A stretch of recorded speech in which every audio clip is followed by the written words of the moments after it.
Hello mga guys. Dito magtatayo tayo ng mais. Mais. Alam ko sa Pilipinas lang may mais. Hati pala rito sa Middle East. Nagtatayo ako ng mais.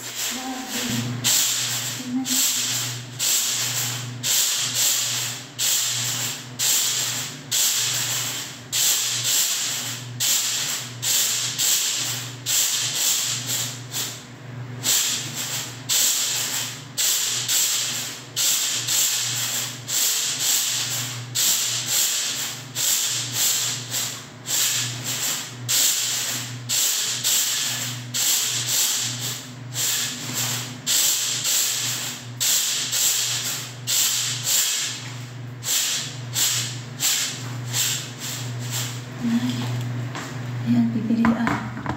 Kala ko sa Pilipinas, hindi guys. Ayan, pati pa rin sa Middle East. Meron din. Buti na lang marunong ako magtahip. Hey, pipilian. Mabuti na lang. Ay, kung hindi, nga. Hey, ako.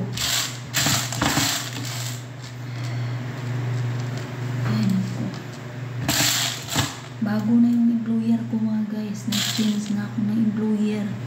Kasi doon sa una, umalis na ako doon. Mabunga nga masyado yun eh. Saka lagi kami nag-aaway. Pangit yung bunga niya. Laging sasabi ng hindi maganda. Gir masyado. 2 oras mag-gir. Grabe. Masakit ang ulo ko. Nabibinat ang ulo ko sa sakit. Sa kagirgir niya. Ito naman ngayon, matanda. Hulian niya. Hoy, matanda naman ngayon siya. Dahil matagal naman yung trabaho ngayon dahil paulit-ulit.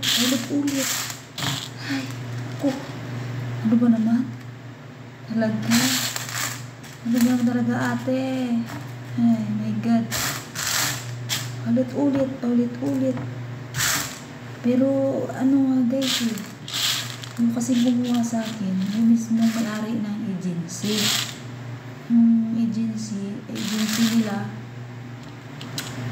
2 yung agency nila eh. Yung isa, may-ari nila ng agency, yung kapatid niya. Tapos yung isa, yun din gumawa sa akin.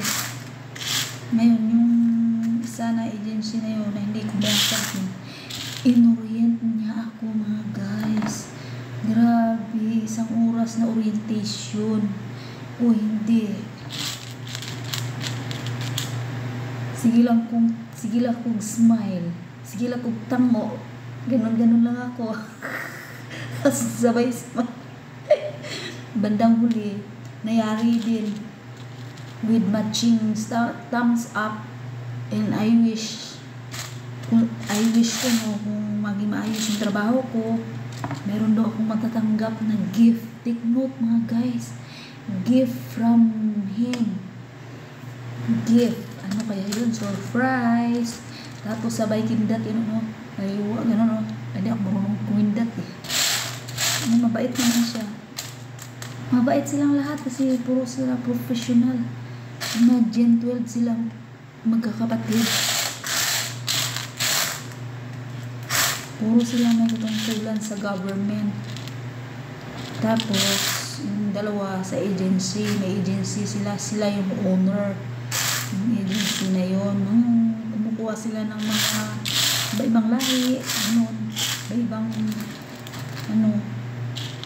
gentleman naman sila lahat. Mabait.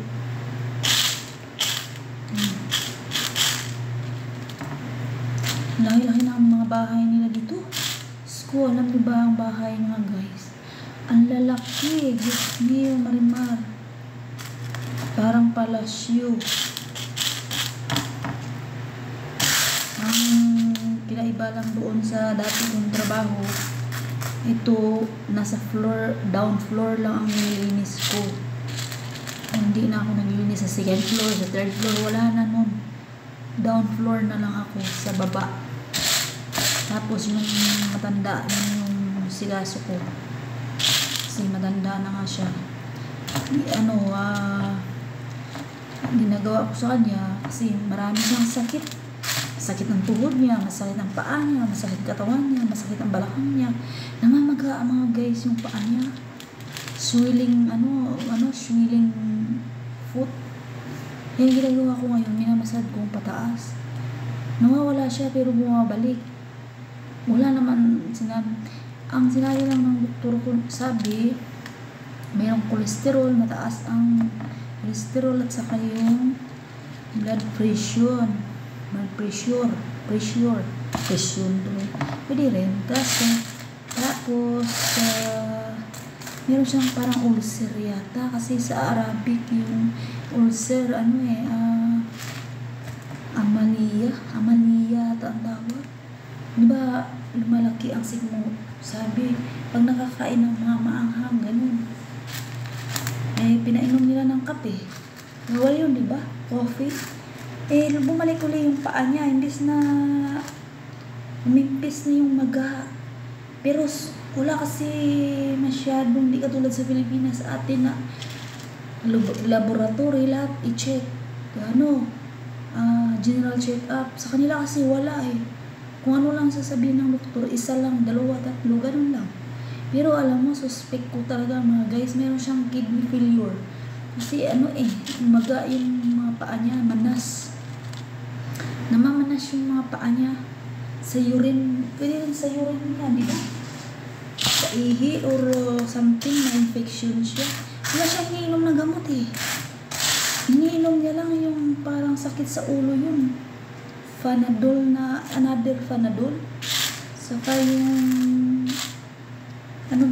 parang sakit-sakit lang sa mga buto-buto. Ganun lang, dalawang klase lang iniinom niya. Ibang klase rin yung niya check up niya.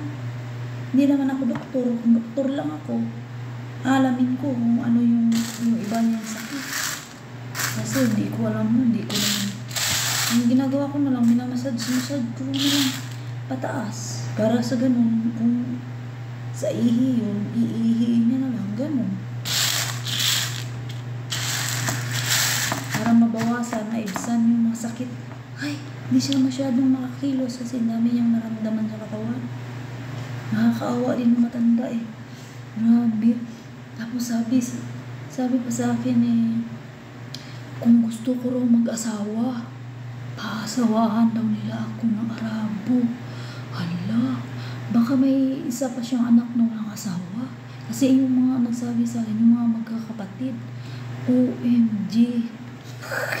Hindi ko kaya pinangarap yun, My God.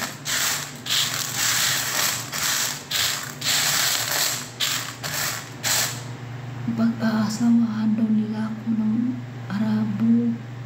Sinabi ng matanda, gusto ko raw. Naku, wala na po ako balak mag-asawa. Sabi ko, my goodness, ayaw ko kasi mahirap yun kasi wala ka ng kalayaan noon ka. Depende rin siguro ako sa sitwasyon. Tingnan pero sinabi ko na sa kanila, ayaw ko. Kasi mahirap yun hindi ka makauwi-uwi. Guys, yung mais, isang sako.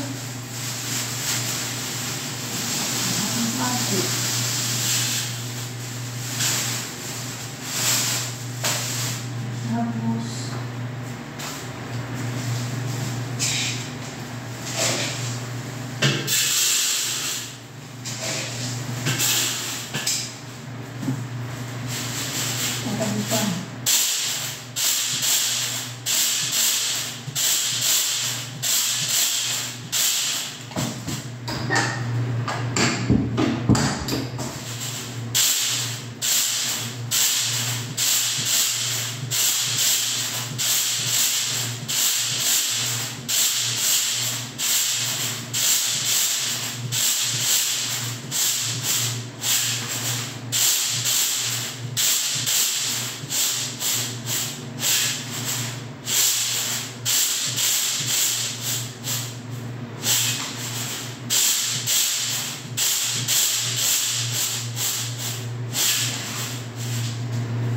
Hala, nakakapagod rin mga ganito mga guys kasi kalahating sako ito eh, sobra sa kalahati. Tigda 2 baso eh, sabi ng baba na yung sa agency, linisin ko daw ito, tigda 2 kilo raw bawat plastic. Siguro pamimigay niya to ano sa magkakapatid. May ang hirap na malinisin ito, ang daming itim. Ay, ano ba klase ito? Ano ba ito sila? Lahat dinadala nila, oh. Ang hirap. Wala rito yung matanda kasi nagsimba yun. Ay, nagsala. Sali. Mamaya pa uwi yun. Dadaan yun sa anak niya, doon yung kakain.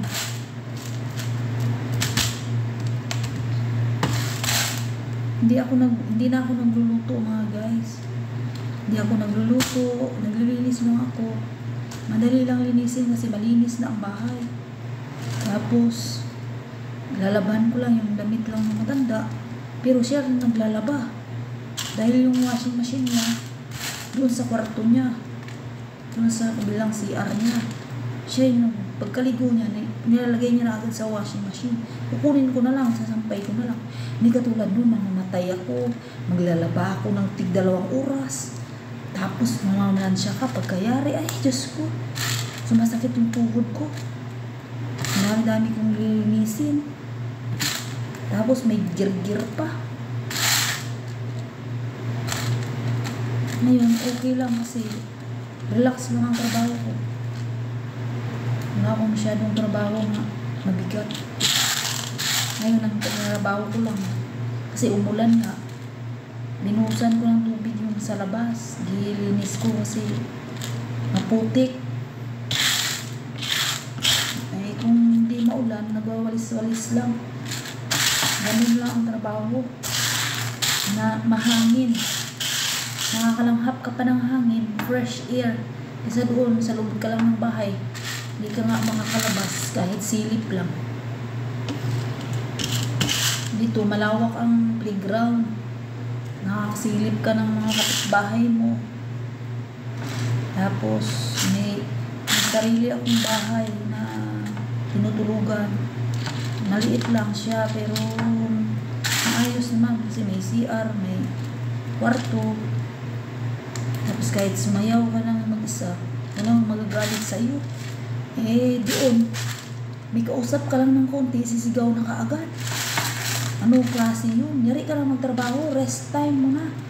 Pakialam nun, kung may kausap ka lang. Gagalit agad. Oh, 13 minutes na mga guys. Bilis ba? Grabe. Salam na mga guys. See you next vlog. Thanks for watching mga guys. Ayan. Thank you very much. Sana support nyo naman ako mga guys. Parang awa nyo na. Yung mga bagong followers ko, higyan ko sila ng mga stars. Kasi may stars pa ako.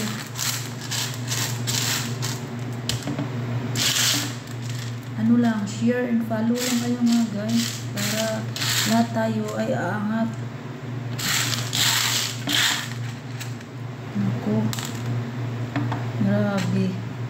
Sabi ng Arabo, maganda rin kasi orientation yun. Or at least na-orient ba kung ano ang gagawin, ano ang trabahuin, tapos kung maayos ang trabaho.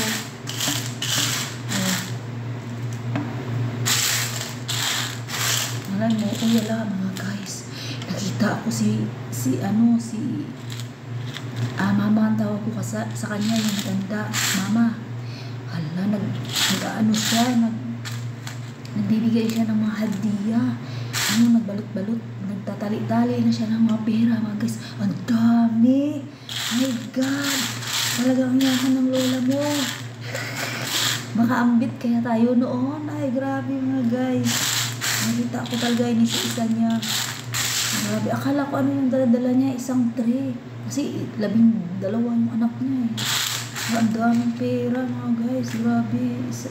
Parang nakadikit-dikit parang bulang-bulak. Ang style, tapos may 100, may 50, may ganun-ganun. Puro violet eh. Hindi ko alam kung anong pera yun. Yan ba yung bagong 100 ngayon? Violet? Puro 1,000 yun. May 1,000 na ba sila? Puro bago eh. Sana makaambit tayo ng hadiah, no guys. Ay, grabe. Grabe na to, hoy. See you naman guys. Salam. Bye. Nagtatayo ako ng mais to. Kasi mahaba na rin kung ginagawa ko video. Bye. Wala akong load eh.